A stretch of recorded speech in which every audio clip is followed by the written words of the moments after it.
Case study 2। 34 वर्षीय गर्भवती महिला विमला देवी आपके अस्पताल में शिशु जन्म के लिए भर्ती हुई है। आपको जन्म पर शिशु की देखभाल के लिए बुलाया गया है। बताइए आप आगे क्या करेंगे। सबसे पहले मैं माँ की गर्भावस्था व प्रसव काल के विषय में जानकारी प्राप्त करूंगा। विमला देवी को 9 महीने का गर्भ है, एक शिशु है।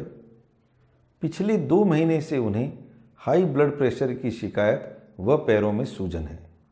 5 दिवस पहले कराई गई सोनोग्राफी में एमनियोटिक फ्लूइड की कमी बताई गई है। आज सुबह से माँ को प्रसव पीड़ा शुरू हुई है। अस्पताल में दाखिल होने के बाद अभी उनका ब्लड प्रेशर सामान्य से अधिक है व शिशु की धड़कन कम आ रही है तथा मीकोनियम मौजूद है। उपरोक्त जानकारी से मुझे कई जोखिम कारक होने का पता लगा। माँ की उम्र 32 वर्ष से अधिक, हाई ब्लड प्रेशर की शिकायत, एमनियोटिक फ्लूइड की कमी, गर्भस्थ शिशु की धड़कन कम होना, मीकोनियम का होना। उपरोक्त जानकारी से मुझे जन्म के बाद शिशु को ज़्यादा तकलीफ होने की संभावना लगती है, इसलिए मैंने मेरे सहकर्मी को मदद के लिए बुला लिया है। हमारे स्वास्थ्य केंद्र पर संपूर्ण पुनर्जीवन प्रक्रिया में दक्ष स्वास्थ्यकर्मी नहीं हैं, इसलिए मैंने नज़दीकी रेफरल यूनिट को सूचित कर दिया है। वह एम्बुलेंस तथा ड्राइवर को तैयार रहने के लिए कह दिया है। अब मैं प्रसव कक्ष को तैयार करूंगा। प्रसव कक्ष की सभी खिड़की बंद कर दी है, पर्दे लगा दिए हैं, पंखा बंद कर दिया है, रेडिएंट वार्मर को मैनुअल मोड पर शुरू कर दिया है।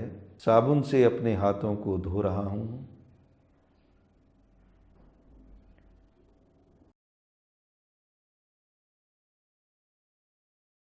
ग्लव्स पहन लिए हैं।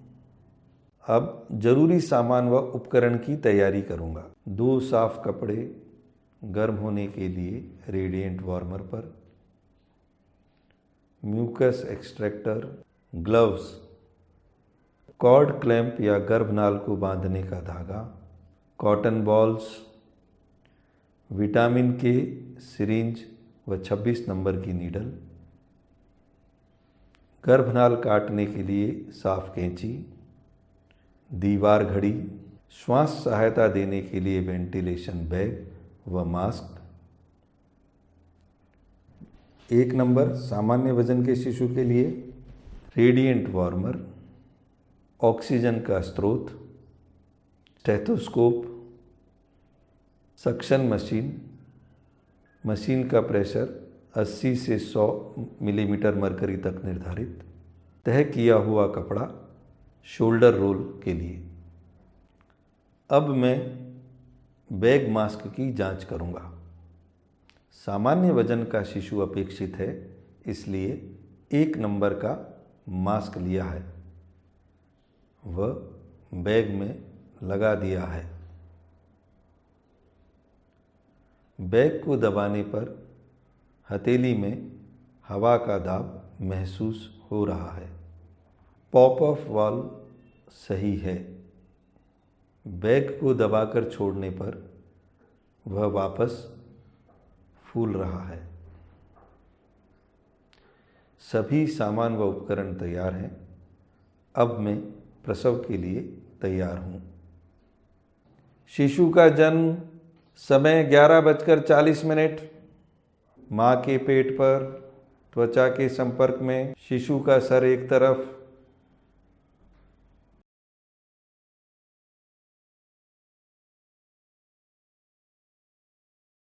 शिशु को कपड़े से साफ कर गीला कपड़ा हटाया। क्या शिशु रो रहा है? शिशु श्वास नहीं ले रहा है। शिशु श्वास नहीं ले रहा। तुरंत गर्भनाल को काटा व शिशु रेडिएंट वार्मर पर इनिशियल स्टेप्स के लिए। अब मैं शिशु को इनिशियल स्टेप्स दूंगा। पोजीशन, सक्शन, मुंह से, नाक से श्वास के लिए प्रेरित किया, फिर से सही स्थिति में रखा। क्या शिशु श्वास ले रहा है? शिशु श्वास नहीं ले रहा है।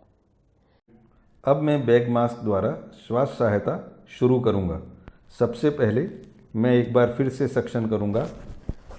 मुंह, नाक। मैंने सही मास्क का चुनाव कर लिया है। अब मैं मास्क को मुंह पर लगाऊंगा।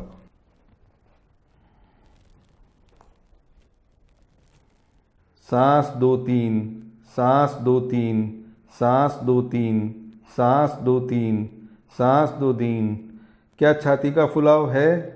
छाती का फुलाव सही नहीं है। मैं श्वास सहायता सुधारने के कदम उठाऊंगा। सर को थोड़ा पीछे घुमाया, मास्क को फिर से लगाया। सांस 2-3, सांस 2-3, सांस 2-3, सांस 2-3, सांस 2-3। क्या छाती का फुलाव है? छाती का फुलाव सही नहीं है। मैं श्वास सहायता सुधारने का दूसरा कदम उठाऊंगा। सक्शन मुंह से, नाक से, बैक से प्रेशर को बढ़ाया। सांस 2-3, सांस 2-3, सांस 2-3, सांस 2-3, सांस 2-3। क्या छाती का फुलाव अब सही है? हाँ, छाती का फुलाव सही है। अब मैं 30 सेकंड तक श्वास सहायता दूंगा। सांस 2-3, सांस 2-3, सांस 2-3, सांस 2-3, सांस 2-3, सांस 2-3, सांस 2-3, सांस 2-3, सांस 2-3, सांस 2-3, सांस 2-3, सांस 2-3, सांस 2-3, सांस 2-3, सांस 2-3, सांस 2-3, सांस 2-3, सांस 2-3। 30 सेकंड हो गए हैं। क्या शिशु अब श्वास ले रहा है? शिशु श्वास नहीं ले रहा। बलवंत ऑक्सीजन लगाओ। बलवंत हृदय गति जांच करो।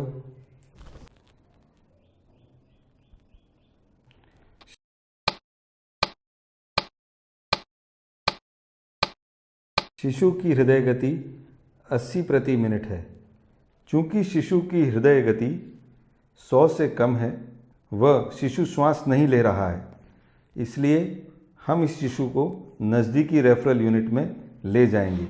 बलवंत, आप शिशु को ट्रांसफ़र करने की तैयारी करें। मैं रास्ते में श्वास सहायता जारी रखूँगा।